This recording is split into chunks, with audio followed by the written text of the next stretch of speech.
From the road, the house looked almost insultingly ordinary. A modest building in Ritopek, a village on the Edno underground fortress visible from outside. Just a quiet property in a place most people would never have searched for a secret. But inside that house, Serbian investigators say, was one of the most disturbing crime scenes modern Europe has seen.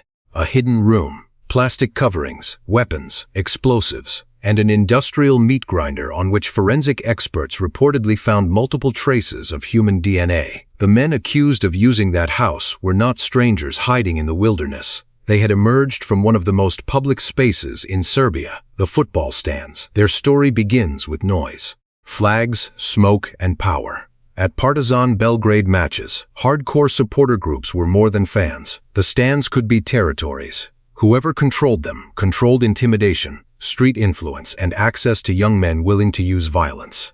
Among these groups rose a faction first associated with the name Janjičari, and later known as Principi. At its center were Veljko Belivuk, nicknamed Velja Nevolja, or Velja the Trouble, and Marko Miljković. To the outside world, they were hooligan leaders. According to prosecutors, they became something far more dangerous. Commanders of an organized criminal group involved in kidnapping, drug trafficking, weapons, and murder. And their timing was perfect. Across the Balkans, a brutal war was already underway between two Montenegrin criminal clans, the Kovač and Škaljari groups. What began as a dispute over a cocaine shipment escalated into a cross-border conflict, with killings stretching across Serbia, Montenegro, Greece, Austria, Turkey, and beyond. Investigators say Belivuk and Miljković group became aligned with the Kovač side of that war. Their alleged job was not simply to move drugs or collect debts. It was to eliminate enemies, intimidate rivals, and make people disappear. That last part mattered. A murder creates a body creates evidence. A funeral creates questions. But if a man simply vanishes, his family is left waiting. Police may have no crime scene. Rivals receive the message, while the public sees nothing. According to Serbian prosecutors, several victims were brought to the house in Ritopek after being deceived, captured, or overpowered. Some were believed to be enemies in the criminal underworld. Others were connected to rival football groups. The allegations describe a system built around isolation. Victims taken away from public view, brought into a controlled space, and never seen alive again. For years, the house remained silent. What eventually broke, that silence was not a frightened witness running to police. It was a phone. The group allegedly trusted an encrypted communications service called Sky.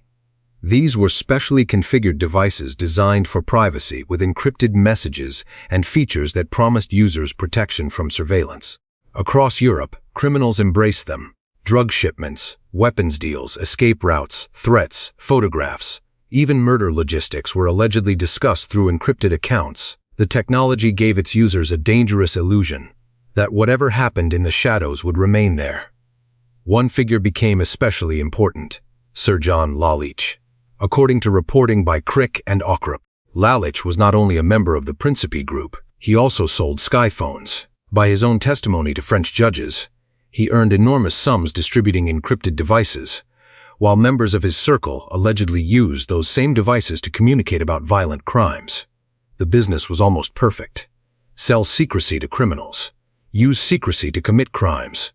Trust that no one outside the network could ever read what had been written. But encryption is only invincible until it is not.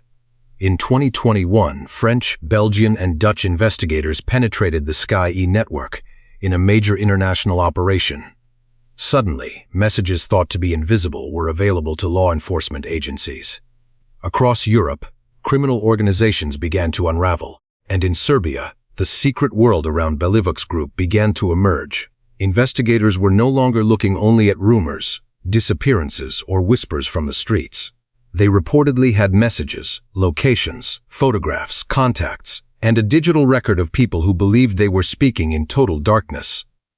In February 2021, Serbian police and intelligence officers arrested Belivuk, Miljković, and numerous suspected members of their organization. Then investigators entered Ritopek. The discovery transformed the case. This was no longer only a story about football violence, street crime, or Balkan drug routes. Police described a hidden chamber inside the house. They reported finding equipment and evidence linked to the disappearance of victims. Forensic testing, authorities said, revealed human DNA belonging to multiple people on the grinder and inside the room. Serbian officials called it a house of horrors. The phrase spread quickly because it captured what frightened people most. Not only that such a place existed, but that it existed so close to ordinary life. A short drive from Belgrade. People had walked past roads, homes, gardens, and riverbanks while, according to prosecutors, a criminal group operated a private killing site behind closed doors. But the Ritopek house created a second mystery. How could a group accused of crimes this serious grow so powerful in the first place? Belivuk and Miljković were not operating in complete obscurity. Their group had been visible around Partizan Stadium. Their names were known in the Serbian underworld.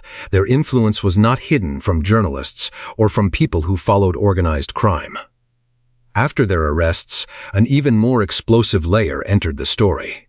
Belivuk claimed that he and his group had performed services connected to powerful political interests in Serbia. His statements included allegations involving figures close to the ruling establishment. Those claims have been fiercely disputed and should not be treated as proven fact.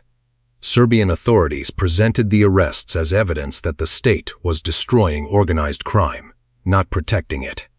But for investigative journalists, the question remained unavoidable. If this group was so dangerous, so connected, and so publicly visible, why was it stopped only after encrypted messages began exposing its activities? The answer is still contested. Independent Serbian journalists who investigated the case faced intense pressure. After Krik published material relating to Belivuk's allegations, pro-government tabloids accused the outlet of helping criminals and targeting the president. Press freedom groups condemned those attacks as dangerous. It was a familiar pattern in cases where crime and power appear too close to separate cleanly. The people who ask how a gang became untouchable can suddenly become targets themselves. Meanwhile, the courtroom story grew larger. Belivuk, Miljković, and members of their alleged group were prosecuted in Serbia on charges including multiple murders, kidnapping, drug trafficking, and illegal weapons possession.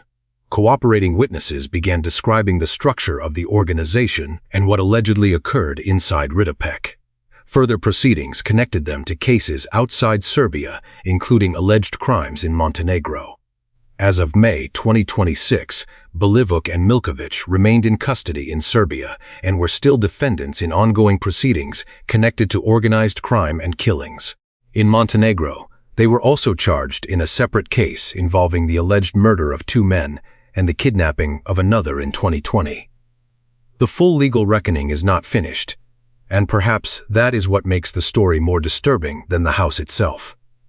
The physical evidence in Ritopek revealed what may have happened to the victims. The encrypted messages revealed how members of the network allegedly communicated. The arrests showed that even men who appeared protected could eventually be reached. But the case also exposed the environment in which such a group could grow. Football hooliganism turning into organized force. A regional cocaine war turning murder into business. Encrypted technology turning cruelty into administration, and political distrust making every answer feel incomplete. Somewhere in that system were the victims. Men reduced in public reporting to names on indictments and evidence files. Families left with disappearances before authorities revealed what investigators believed had happened. Their absence is the part no courtroom spectacle can repair. The house in Ritopek was not terrifying because it looked monstrous. It was terrifying because it did not. It was quiet, residential, close enough to the capital that life continued around it. A place where curtains could remain closed, cars could arrive and leave, and neighbors might never understand what investigators say was happening inside. The alleged killers believed they had solved every problem. A controlled location, a method for destroying evidence, an encrypted network for discussing what they had done. They believed silence could be engineered. Then the phones opened, and behind the messages, behind the football banners, behind the criminal rivalries, and the political accusations, investigators found the one thing the group had tried hardest to erase: the house, the evidence, and the trace of the people who never came back.